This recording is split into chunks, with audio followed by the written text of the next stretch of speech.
கர்த்தர் நல்லவர், அவர் கிருபை என்றும் உள்ளது. ஆண்டவராகிய இயேசு கிறிஸ்துவின் நாமத்தினால் உங்கள் ஒவ்வொருவருக்கும் அன்பின் வாழ்த்துக்கள். தேவ கிருபையும் சமாதானமும் உங்களுக்கு உண்டாயிருப்பதாக. இதோ இன்று ஆகஸ்ட் 14ஆம் தேதி இன்றைக்கான மன்னா சங்கீதம் 94:22. கர்த்தரோ எனக்கு அடைக்கலமும் என் தேவன் நான் நம்பியிருக்கிற கன்மலையுமாய் இருக்கிறார். கர்த்தர் எனக்கு அடைக்கலமாயிருக்கிறார், நான் நம்பி இருக்கின்ற என் கண்மலையாக இருக்கிறார் என்று இங்கு சங்கீதக்காரன் சொல்லுகின்றார். பிரியமானவர்களே, இன்றைக்கு உலகத்தில் எங்கு பார்த்தாலும் தீமைகள் நிரம்பி இருக்கின்றது, இயற்கை சீற்றங்கள் நிரம்பி இருக்கின்றது, துன்மார்க்கர்கள் நிரம்பி இருக்கிறாங்க, இன்னும் வியாதிகள் நிரம்பி இருக்கின்றது. அப்போது இந்த நேரத்தில் நமக்கு அடைக்கலம் கொடுப்பது யார்? நம்மை பாதுகாப்பது யார்? நம்மை இவைகளுக்கெல்லாம் விலக்கி நடத்துவது யார்? கர்த்தர் நம் அடைக்கலமாய் இருக்கின்றார். சங்கீதம் 91:2 வசனம் சொல்லுகிறது, நீர் என் அடைக்கலம், என் கோட்டை, என் தேவன், நான் நம்பி இருக்கிறவர் என்று சொல்லுகின்றது. பிரியமானவர்களே, நமக்கும் கூட தேவன் அடைக்கலமாய் இருக்கின்றார். நாம் நம்புகிறவர். அவர் நமக்கு அடைக்கலம். பார்த்திங்கன்னா, உன்னதமானவரின் மறைவில் இருக்கிறவன் சர்வ வல்லவருடைய நிழலில் தங்குவான் என்று எழுதியிருக்கிறது. இப்போ பாருங்களேன், உன்னதமான கர்த்தருடைய மறைவில் சர்வ வல்லவருடைய நிழலில் நம்ம அடைக்கலம் புகுந்து கொள்வோமானால் எவ்வளவு பெரிய ஆசீர்வாதம். கோழி தன்னுடைய குஞ்சுகளை எல்லாம் அப்படியே கூப்பிட்டுக்கிட்டு அப்படியே மேய்ஞ்சு கொண்டிருக்கோம். நீங்கள் பார்த்துருக்கீங்களா? அது ஆனால் கோழி அது கவனமாக என்ன செய்யும்னா, அது தன்னுடைய ரெக்கைகளை மட்டும் அப்படியே அப்பப்போ அப்படி விரித்து விரித்து அப்படியே சத்தம் கொடுத்துக்கிட்டே அப்படியே நடமாடிக்கிட்டே இருக்கும். அதுக்கு பின்னாடியே அதனுடைய குஞ்சுகள் எல்லாம் அப்படி மேய்ஞ்சிக்கிட்டே இருக்கும். அது எதனால் அப்படி பண்ணுது என்று பார்த்தா, அது தன்னுடைய செட்டைகளை அப்படி விரித்த வண்ணமாகவே ரெடியாக இருக்கும். ஏன்னா மேலே அதனுடைய சத்துருவாகிய கழுகு அல்லது பருந்து அப்படி வட்டமிட்டு கோழி குஞ்சுகளை எதாயிலும் அது கொத்தி கொண்டு போய்விடுமோ என்று சொல்லி அது அப்படியே அதனுடைய கவனமெல்லாம் தன்னுடைய குஞ்சுகளை காப்பாற்றுவதில் இருக்கும். அப்படி எதாகிலும் மேலே பருந்துக்களோ அல்லது கழுகோ வட்டமிடுகிறது என்றால் உடனே அது ஒரு சத்தம் கொடுக்கும். இந்த குஞ்சுகளெல்லாம் அப்படி அழகாக ஓடி போய் அதனுடைய தாய் பறவையினுடைய செட்டைகளுக்குள்ளாக போய் அப்படியே அடைக்கலம் புகுந்து கொள்ளும்.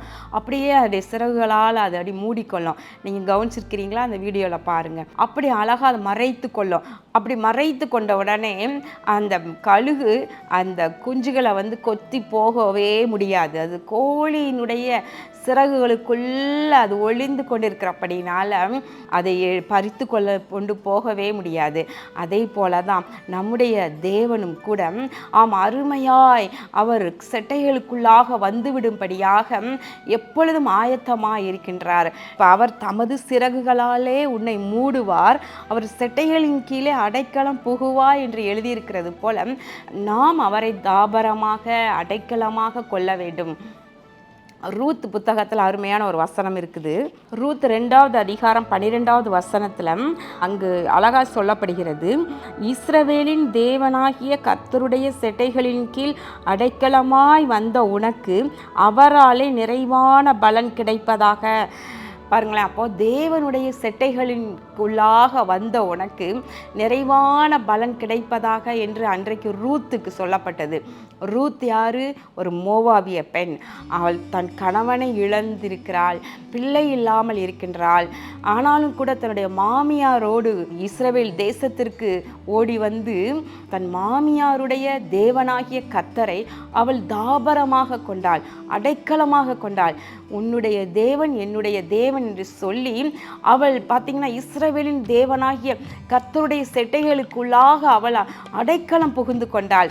ஆனால் அப்படிப்பட்ட அந்த மோவாபிய பெண்ணுக்கு எவ்வளவு பெரிய ஆசீர்வாதத்தை பார்த்தீர்களா? கர்த்தர் நமக்கு அடைக்கலமானவர். அதனோடு கூட நாம் நம்பி இருக்கிற கன்மலையும் அவரே தான். கற்பாறையின் மேலே அழகா வீடு கட்டப்பட்டால் அது என்றைக்கும் அது அசையாது. அப்போ நாம் நம்பிக்கை யார் மேலே வைத்திருக்கிறோம்?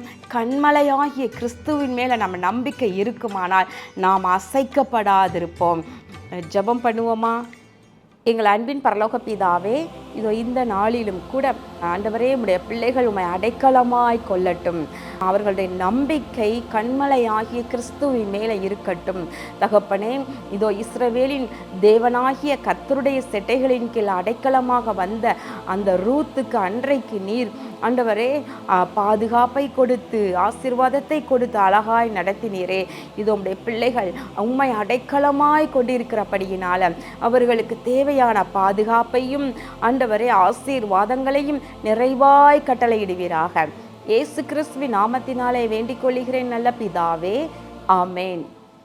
அன்பு தேவ பிள்ளைகளே, இன்றைக்கு 14ஆம் தேதி, நாளை 15ஆம் தேதி நம்முடைய தேசத்தினுடைய சுதந்திர தினம். பிரியமானவர்களே, நாளை விடுமுறை நாளாக இருக்கிறபடியினால வாலிப பிள்ளைகளுக்கான ஒரு நாள் ஆசீர்வாத கூட்டம் நம்முடைய ஆசீர்வாத டிவியிலிருந்து ஆயத்தம் செய்திருக்கின்றோம்.